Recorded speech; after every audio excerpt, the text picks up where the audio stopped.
Hello friends, नमस्कार। स्वागत है आप सभी का आपके अपने यूट्यूब चैनल डीलर क्लासेस में। तो फ्रेंड्स, आज की वीडियो में previous year question mix question लेकर आए हुए हैं। तो वीडियो को शुरू से अंत तक वॉच कीजिएगा। अगर चैनल पे पहली बार विजिट कर रहे हैं तो लाल बटन दबाकर चैनल को सब्सक्राइब करके बेल आइकन घंटे को प्रेस कर दें, ताकि पल पल की वीडियो का नोटिफिकेशन आप सभी को मिल सके। वीडियो को लाइक कीजिएगा एंड दोस्तों को व्हाट्सअप स्टडी ग्रुप में शेयर कीजिएगा। और आज से आप लोग को daily by daily PDF WhatsApp group and Telegram group पर शेयर कर दिया जाएगा। वहाँ से आप लोग को PDF के साथ साथ आंसर की भी मिल जाएगा। तो फटाफट WhatsApp group and Telegram group को ज्वाइन कर लें। तो चलिए फ्रेंड्स, अगर आंसर पता हो तो कमेंट बॉक्स में कमेंट कीजिएगा और 3 सेकंड के बाद मिलान कीजिएगा आप कितना सही कर पाते हैं। तो चलिए फ्रेंड्स, आज का वीडियो स्टार्ट करते हैं।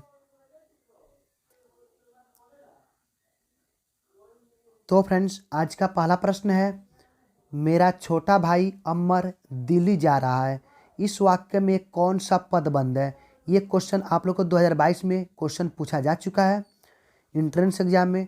तो आप लोग ध्यान से पढ़िएगा। ऑप्शन है क्रिया विशेषण पद बंद, नेक्स्ट है क्रिया पद बंद, नेक्स्ट संज्ञा पद बंद एंड नेक्स्ट सर्वनाम पद बंद। चलिए, आंसर पता हो तो फटाफट कमेंट कीजिए।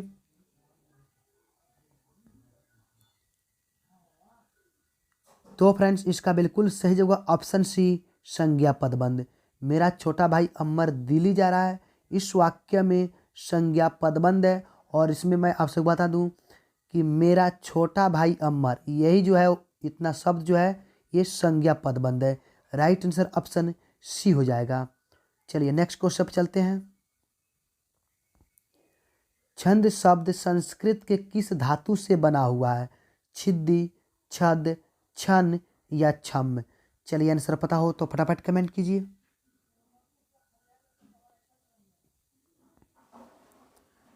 तो फ्रेंड्स, इसका बिल्कुल सही जवाब ऑप्शन ए, छिद्दी। छंद शब्द संस्कृत के छिद्दी धातु से बना हुआ है। राइट आंसर ऑप्शन ए हो जाएगा। मैं इसे आप लोगों को थोड़ा डीपली में समझाना चाहूँगा। महर्षि पाणिनि के अनुसार छंद चौद्दी धातु से निकला है, जबकि यास्क के निरुक्त में छंद की व्युत्पत्ति छिद्दी धातु से हुई है। इसलिए फ्रेंड्स, इसका राइट आंसर ऑप्शन ये हो जाएगा, छिद्दी। चलिए नेक्स्ट क्वेश्चन पे चलते हैं। नेक्स्ट क्वेश्चन है, व्यंजना भेद के किस अंतर्गत के आता है? व्यंजना भेद किसके अंतर्गत आता है? आर्थी व्यंजना, भोजन, रूढ़ी या इनमें से कोई नहीं? चलिए, आंसर पता हो तो फटाफट कमेंट कीजिए।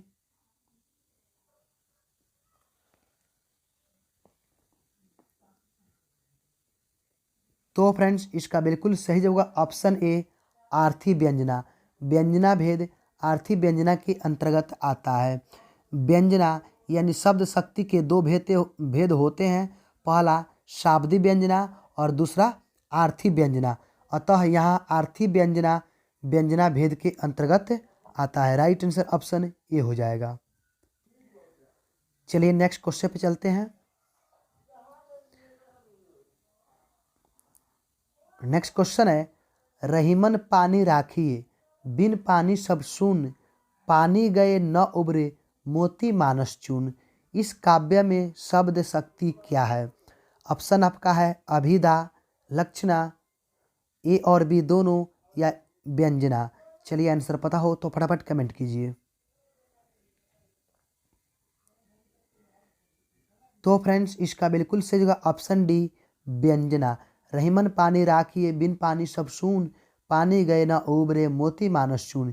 इस काव्य शब्द शक्ति में व्यंजना है। राइट आंसर ऑप्शन डी हो जाएगा। चलिए नेक्स्ट क्वेश्चन पे चलते हैं। नेक्स्ट क्वेश्चन है, छोटे वाक्यों का स्पष्ट करने के लिए छोटे वाक्यों को स्पष्ट करने के लिए उनका विस्तार करना क्या कहा जाता है? संक्षिप्त वाक्य, प्रत्यक्ष कथन, वाक्य प्रसारण या इनमें से कोई नहीं? चलिए, आंसर पता हो तो फटाफट कमेंट कीजिए।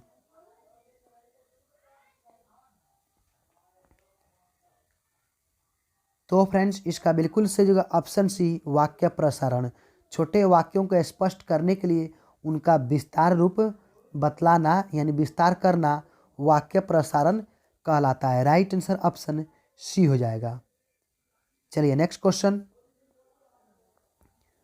प्रीति नदी में पाँव न बोरें, इसमें कौन अलंकार है? प्रीति नदी में पाँव न बोरें यानी पाँव क्या करा है? पैर को। प्रीति नदी में पाँव न बोयो, इनमें कौन अलंकार है?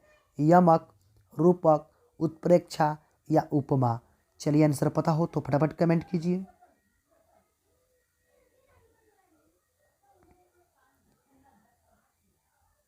तो फ्रेंड्स इसका बिल्कुल सही जवाब ऑप्शन बी रूपक है। प्रीति नदी में पाँव न बोयो, इसमें जो है ना रूपक अलंकार है। राइट आंसर ऑप्शन बी हो जाएगा। इस अलंकार में उपमान और उपमेय में कोई अंतर नहीं होता है। पंक्ति का आशय है कि प्रेम रूपी नदी में पैर न डुबोना। प्रीति नदी में पाँव न बोयो, इसका अर्थ होगा कि प्रेम रूपी नदी में पैर न डुबोना, अर्थात किसी से प्रेम न करना और प्रेम का महत्व न समझना। इसमें प्रीति रूपी नदी में पैर देने के लिए मना किया गया है। इसमें प्रीति उपमेय और पर नदी उपमान को आरोपित किया गया है। तो इसका राइट आंसर ऑप्शन क्या होगा? बी हो जाएगा, रूपक अलंकार। चलिए नेक्स्ट क्वेश्चन पे चलते हैं। जो समाज, सॉरी यहाँ पे समाज नहीं होगा, समास होगा, ठीक है ना, यहाँ पे टाइपिंग जो है मिस्टेक हो गया है। जो समास विशेषण विशेष्य और उपमेय उपमान से मिलकर बनते हैं, कौन समास कहलाते हैं? ध्यान दीजिएगा, जो समास विशेषण विशेष्य और उपमेय उपमान से मिलकर बनते हैं, कौन समास कहलाते हैं? अव्ययी भाव, कर्मधारय, तत्पुरुष या द्विगु?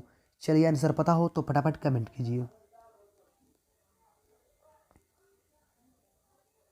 तो फ्रेंड्स इसका बिल्कुल सही जगह ऑप्शन बी कर्मधारय। कौन सा समास होगा? कर्मधारय होगा। राइट आंसर ऑप्शन बी हो जाएगा। चलिए नेक्स्ट क्वेश्चन पे चलते हैं। नेक्स्ट क्वेश्चन है, इन चारों में से कौन स्वर संधि का उदाहरण है? सदगति, संतोष, विद्यालय या निर्मल? चलिए आंसर पता हो तो फटाफट कमेंट कीजिए।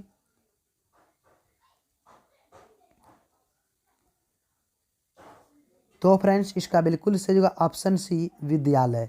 इन चारों में से विद्यालय में जो है स्वर संधि का उदाहरण है। राइट आंसर ऑप्शन सी हो जाएगा।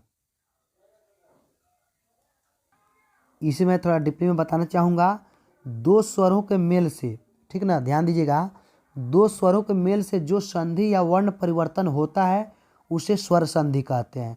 स्वर संधि का उदाहरण विद्यालय है, जिसका संधि विच्छेद होगा विद्या प्लस आलय। ध्यान दीजिएगा, इसका स्वर संधि का विच्छेद होगा विद्या प्लस आलय। दीर्घ स्वर संधि है, यहाँ आ प्लस आ हो जाता है। ध्यान दीजिएगा, आ प्लस आ हो जाता है, तो यहाँ पे विद्यालय है, तो विद्यालय जो क्या होगा? स्वर संधि होगा। राइट आंसर ऑप्शन सी हो जाएगा। चलिए नेक्स्ट क्वेश्चन पे चलते हैं। आचार्य भरत ने किस रस को नाट्य प्रयोग में स्वीकार नहीं किया है? आचार्य भरत ने किस रस को नाट्य प्रयोग में स्वीकार नहीं किया है? शांत, भयानक, करुण या अद्भुत? चलिए आंसर पता हो तो फटाफट कमेंट कीजिए।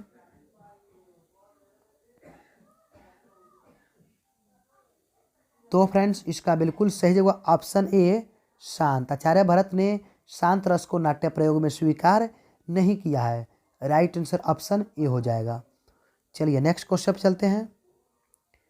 सुख दुख में कौन समास है? सुख दुख में कौन समास है? द्विगु समास, द्वंद्व समास, अव्ययी भाव या कर्मधारय? चलिए आंसर पता हो तो फटाफट कमेंट कीजिए।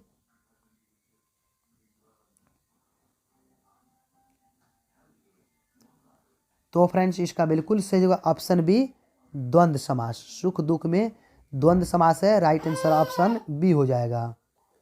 इसका राइट आंसर ऑप्शन बी हो जाएगा, द्वंद्व समास। चलिए नेक्स्ट क्वेश्चन पे चलते हैं। एक म्यान में दो तलवारें कभी नहीं रह सकती, इसमें कौन सा अलंकार है? दृष्टांत, श्लेष, प्रश्न या अनुप्रास? चलिए आंसर पता हो तो फटाफट कमेंट कीजिए। तो फ्रेंड्स इसका बिल्कुल सही जगह ऑप्शन ए दृष्टांत। एक म्यान में दो तलवारें कभी नहीं रह सकती, इसमें जो है दृष्टांत अलंकार है। जहाँ उपमेय उपमान में बिंब प्रतिबिंब भाव वर्णित हो वहाँ दृष्टांत अलंकार होता है। इसमें दो स्वतंत्र वाक्य रहते हैं, एक उपमेय और दूसरा उपमान वाक्य। दोनों वाक्यों में एक ही बात को भिन्न शब्दों के द्वारा कहा जाता है। तो फ्रेंड्स इसका राइट आंसर ऑप्शन ए हो जाएगा दृष्टांत। चलिए नेक्स्ट क्वेश्चन पे चलते हैं। वाच्य के प्रयोग में सबसे ज्यादा किसका प्रयोग होता है? वाच्य के प्रयोग में सबसे ज्यादा किसका प्रयोग होता है? विशेषण, क्रिया विशेषण या सर्वनाम? चलिए आंसर पता हो तो फटाफट कमेंट कीजिए। तो फ्रेंड्स इसका बिल्कुल सही जवाब होगा ऑप्शन बी क्रिया विशेषण। सॉरी यहाँ पे क्रिया होता, क्रिया विशेषण नहीं क्रिया होता। वाच्य के प्रयोग में सबसे ज़्यादा किसका प्रयोग होता है? तो क्रिया का विशेष प्रयोग होता है। वाच्य में क्रिया के लिंग, वचन तथा पुरुष का अध्ययन प्रयोग कहलाता है। वाच्य के 3 भेद होते हैं, कर्तृवाच्य, कर्मवाच्य एंड भाववाच्य। वाच्य के तीनों भेद क्रिया के रूपांतरण को कहते हैं। अतः वाच्य के प्रयोग में सबसे ज़्यादा क्रिया का प्रयोग होता है। ठीक ना? तो इसका राइट आंसर ऑप्शन बी हो जाएगा क्रिया। यहाँ पे विशेषण नहीं होता, केवल क्रिया होता। टाइपिंग में गलत हो गया। चलिए नेक्स्ट क्वेश्चन पे चलते हैं। नेक्स्ट क्वेश्चन है चतुरानन में कौन सा समास है? चतुरानन में कौन सा समास है? कर्मधारय, तत्पुरुष, बहुब्रीहि या अव्ययी भाव? चलिए आंसर पता हो तो फटाफट कमेंट कीजिए।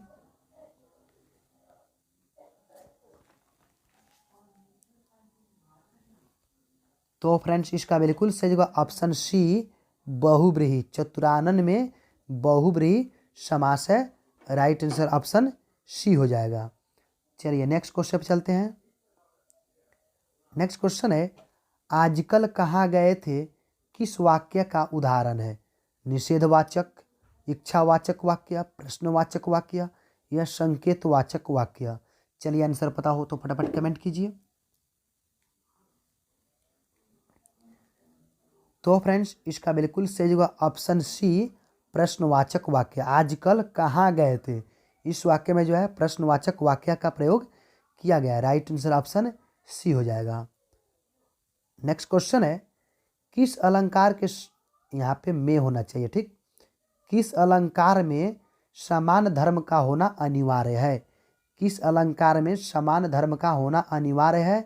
उपमा, श्लेष, यमक या मानवीकरण? चलिए आंसर पता हो तो फटाफट कमेंट कीजिए। तो फ्रेंड्स इसका बिल्कुल सही जवाब ऑप्शन ए उपमा। उपमा अलंकार में समान धर्म का होना अनिवार्य है। राइट आंसर ऑप्शन ए हो जाएगा। नेक्स्ट और आज का लास्ट क्वेश्चन है फ्रेंड्स जी चुराना मुहावरे का अर्थ क्या होगा? काम में मन लगाना, बहुत काम करना, काम से भागना या काम में पूरा करना? चलिए आंसर पता हो तो फटाफट कमेंट कीजिए। तो फ्रेंड्स इसका बिल्कुल सही होगा ऑप्शन सी काम से भागना। जी चुराना मुहावरे का अर्थ होगा काम से भागना। राइट आंसर ऑप्शन सी हो जाएगा। अगर वीडियो थोड़ा सा भी पसंद आए तो वीडियो को लाइक कर दीजिएगा। अगर चैनल पे पहली बार विजिट कर रहे हैं तो चैनल को सब्सक्राइब करके बेल आइकन घंटी को प्रेस कर दें ताकि पल पल के वीडियो का नोटिफिकेशन आप सभी को मिल सके। और व्हाट्सअप ग्रुप में ज़्यादा से ज़्यादा शेयर कीजिएगा। इसका पीडीएफ प्राप्त करने के लिए WhatsApp group and Telegram group को ज्वाइन कर लें। आज की वीडियो में से इतना ही। धन्यवाद।